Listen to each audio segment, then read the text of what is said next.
What is going on, everyone? This is NinjaGeek here, and welcome to a series that I have started since Call of Duty Ghosts, and I've worked my way through all of the Call of Duty, starting with Call of Duty 4, or actually ending with Call of Duty 4, and now we're doing it again for Black Ops 3. This is the best things, the top 5 best things about Black Ops 3. Next week, we're going to have the top 5 worst things about Black Ops 3, so stay tuned for that. And there's a playlist up there on a card on top of the video, so you can check out all of the other episodes that I've done in the past of this series. So let's get started with a few honorable mentions that I would like to mention, because there's a lot of things that were actually right with Black Ops 3 and I did enjoy, but I did feel that they didn't make it into the top 5 category.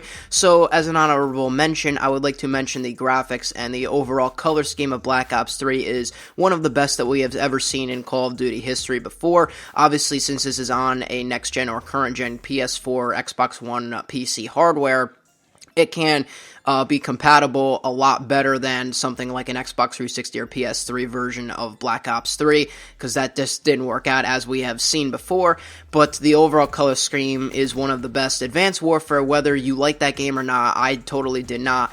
The color scheme in that game was excellent as well, because it was a next-gen or current-gen game at the time, and now we're moving forward into better graphics. But Black Ops 3 just has amazing scenery, even with the water and everything added in. I feel that that should be mentioned. But also, another honorable mention that I would like to mention here is there is no panic knifing. They took out that feature, and there's a lot, there could be more features that I'm not mentioning here, but a lot of little features like that, like the no panic knifing, which made the games ultimately less stressful, made it easier to play the game. So now let's get into number 5, with the fact that Dark Matter and Hero Gear Challenges gives people a reason to play. In years previous, you had the diamond camo, but once you got that, there was nothing, and pretty much you could get that easily in Black Ops 2 anyways for a specific category, because assault rifles, SMGs, they were really dominant in, well, depending on how you look at it, but they were really good in that game. Of course, they're good in Black Ops 3, everything is good,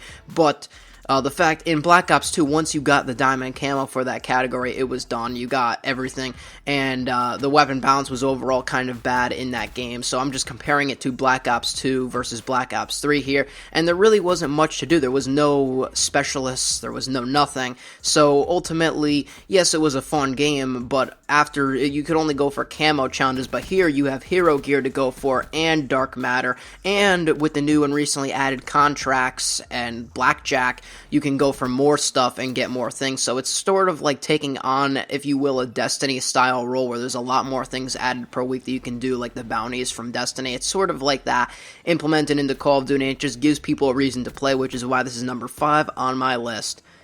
Number 4 here is actually the Scorestreaks, and at first, when I first made this list back in November, and counting until now, Scorestreaks wasn't even on this list, because the Scorestreaks were so bad when the game launched. In the beta, everything was so amazing, and to be quite honest, maybe a bit overpowered, especially the Hellstorm missile. However, when the game first came out, they actually nerfed a lot of the streaks, then they buffed them over time, and I feel that these are some of the best Scorestreaks that we have in Call of Duty history. Obviously, nothing like the MW2 kill streaks or the Black Ops 1 kill streaks.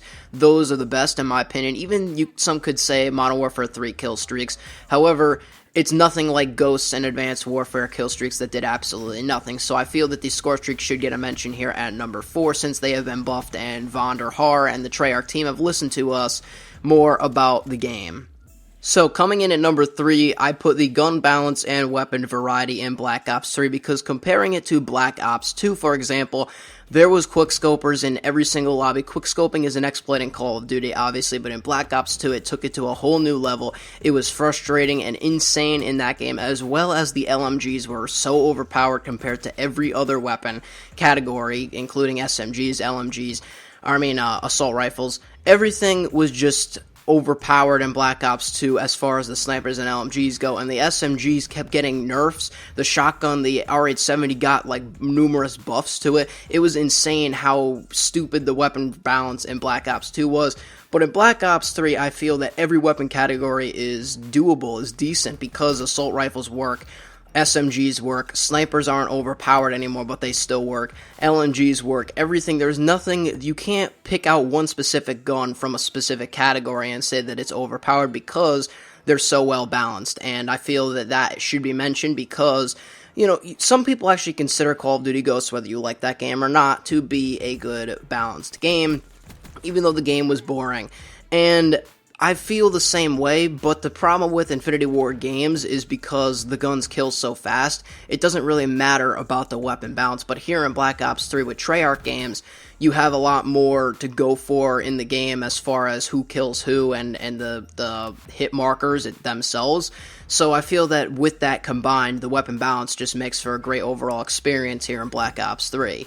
Number 2, I actually was a little concerned about when the game was actually announced, and they announced the specialist abilities to be in Black Ops 3, and at first it was like Destiny Supers, and I love Destiny, and I saw how the Supers worked and how they could have worked in Black Ops 3, and I thought these things were going to be overpowered. I thought they weren't going to work within the game, and that's what we first thought. A lot of people did. However, I don't mind them in Black Ops 3. Would I prefer Call of Duty without them? I would think so, in my own personal opinion. I don't think Call of Duty needs them. However, Treyarch did everything right, and these specialists are actually fun to use in Black Ops 3 and super balanced. Whether you like them or not, they are balanced in their each and own respects. They spend a lot of time doing these specialists out and balancing everything, and of course over the course of Black Ops 3 they've been balancing them even more, because the Scythe was, I think they felt that it was too overpowered even when the game launched, so they did some numerous stuff to that as well as other